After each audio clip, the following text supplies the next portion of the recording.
Hello my dear friend, welcome to our channel. আপনি কি কখনো এটা ভেবে দেখেছেন যে কেন কিছু গ্রাহক সঙ্গে সঙ্গে এই কথাটা বলে কি হ্যাঁ আমি রাজি আছি, আমি এটা নেব, আর কিছু গ্রাহক বারবার এই কথাটা বলে আমি ভেবে জানাচ্ছি? কেন এরকম হয়? তার কারণ যদি আপনি দেখতে যান তাহলে একটা জিনিস আপনাকে সবার আগে ভাবতে হবে বা সবার আগে জানতে হবে। কিছু সাইকোলজিক্যাল সেলস ট্রিগার রয়েছে, যে ট্রিগার গুলো যদি আপনিও আপনার কাস্টমারের সঙ্গে বা আপনার প্রসপেক্টের সঙ্গে ব্যবহার করেন, তারাও কিন্তু আপনাকে হ্যাঁ বলবে, ভেবে জানাচ্ছি এই কথাটা বলার রেশিও অনেক কমে যাবে। আজকে ওরকমই পাঁচটা সাইকোলজিক্যাল ট্রিগার নিয়ে আমি ডিসকাশন করব, যেই ট্রিগারকে যদি আপনি ব্যবহার করেন আপনার সেল, মানে যে লেভেলে আপনি চাইছেন, ড্রিম লেভেল সেল যেটাকে আপনি ভাবছেন, ওই জায়গায় চলে যাবে। আজকের ভিডিও কিন্তু ম্যাক্সিমাম মানুষের সঙ্গে শেয়ার করতে ভুলবেন না, যাদের এটা দরকার রয়েছে তাকে ইনফরমেশনটা পাঠান। আর আমি আপনাকে একটা কথা বলবো, যদি চ্যানেলে ফার্স্ট টাইম হয়ে থাকেন, এখনো যদি আমাদের পরিবারের সদস্য না হয়ে থাকেন, এখনই চ্যানেলকে সাবস্ক্রাইব করে ফ্যামিলির পার্ট হন। ফুল ভিডিও আমার সঙ্গে থাকুন। So let's start.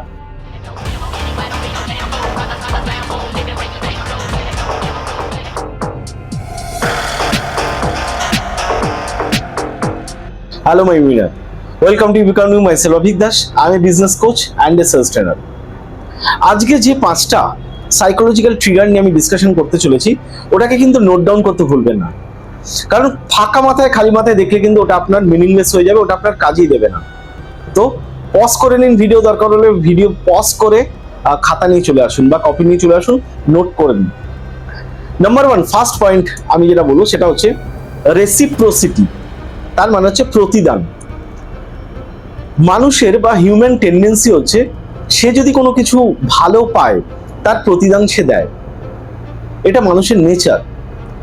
আপনাকে একটা কাজ করতে হবে, যদি আপনার মনে হচ্ছে কি সামনের মানুষটাকে আপনার সেলসের জায়গায় ভালোভাবে আনতে হবে, সেলস ট্রিগারকে মানে স্ট্রং করতে হবে, আপনাকে কিন্তু তাকে কিছু ভ্যালু প্রোভাইড করতে হবে।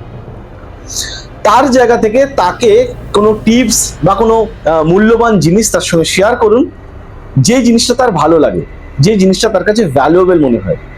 যখন আপনি তাকে ভ্যালু আগে থেকে দিয়ে দেবেন না, ওই মানুষটার কিন্তু কেনার যে জায়গাটা, ওই জায়গাটা কিন্তু অনেকটা বেড়ে যাবে, মানে প্রতিদান দেওয়ার যে তার মনোভাব, ওটা অনেকটা স্ট্রং হয়ে যাবে।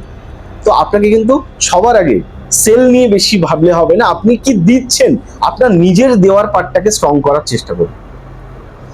সেকেন্ড পয়েন্ট যেটা, সেকেন্ড ট্রিগার যেটা, সেটা হচ্ছে স্কেয়ারসিটি, মানে অভাব তৈরি করা। কাস্টমার বা মানুষের সাইকোলজি হচ্ছে, যে জিনিসটা অ্যাভেলেবিলিটি কম তারা ওই জিনিসটাকে বেশি করে চায়। আপনাকে যদি আপনি এটা বোঝান যে আপনার প্রোডাক্টস বা আপনার সার্ভিসের জায়গা থেকে তার ডিমান্ডের অনুযায়ী আপনার কাছে সাপ্লাই কম রয়েছে এবং সেটাও লিমিটেড টাইমের জন্য রয়েছে, যদি এই জায়গাটা আপনি তৈরি করতে পারেন, তাহলে কিন্তু আপনার প্রোডাক্ট বা আপনার সার্ভিসের উপর একটা অভাব তৈরি হবে। আর ওই অভাবটাই বা ওই স্কেয়ারসিটির জায়গা থেকে কিন্তু আপনার সেল বাড়ার সম্ভাবনা অনেক গুণ বেড়ে যাবে।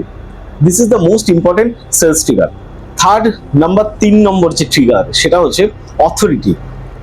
আপনি দেখবেন যে ব্র্যান্ড বা যে ব্যক্তির অথরিটির জায়গা রয়েছে না, আমরা কিন্তু তার প্রোডাক্টসকে বা তার সার্ভিসকে বিলিভ করি। তার মানে অথরিটির জায়গা যদি থাকে, সেখানে বিলিভ লেভেলটা বেড়ে যায়। যদি আপনি দেখছেন যে আপনার কোনো ভালো গুড সার্টিফিকেশনস রয়েছে কোনো কিছু, বা কখনো কিছু অ্যাওয়ার্ড পেয়েছেন, বা হয়তো কোনো সোশ্যাল মিডিয়ার কোনো প্রোগ্রামে জায়গা থেকে অ্যাওয়ার্ডেড হয়েছেন, ওই জায়গাগুলোকে শো করুন।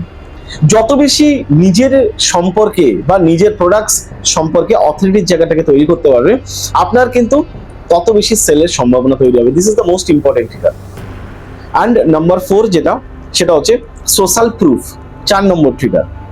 সোশ্যাল প্রুফ মানে হচ্ছে সামাজিক যে প্রমাণগুলো রয়েছে।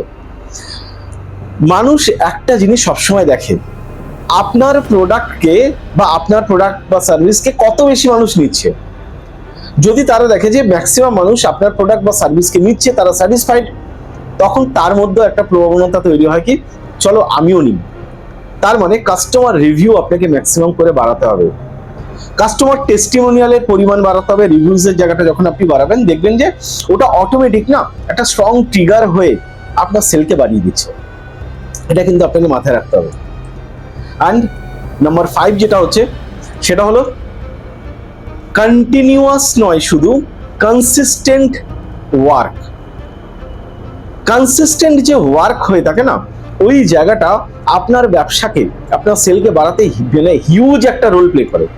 তার কারণ হচ্ছে কি, কনসিস্টেন্ট যখন আপনি থাকবেন সোশ্যাল মিডিয়ার উপর, বা হয়তো আপনার কোনো ওয়েবসাইটে বা বিভিন্ন সোশ্যাল মিডিয়ার যে পেজগুলো রয়েছে, ওখানে যখন কনসিস্টেন্টলি আপনি প্রুভ, বা হয়তো আপনার কনসিস্টেন্টলি আপনার কোনো প্রোডাক্ট বা সার্ভিসের পোস্টও করছেন, ওখানে কিন্তু কাস্টমার যারা বারবার ভিজিট করছে, ভিজিটাররা কিন্তু বারবার ওগুলো ফলো করে।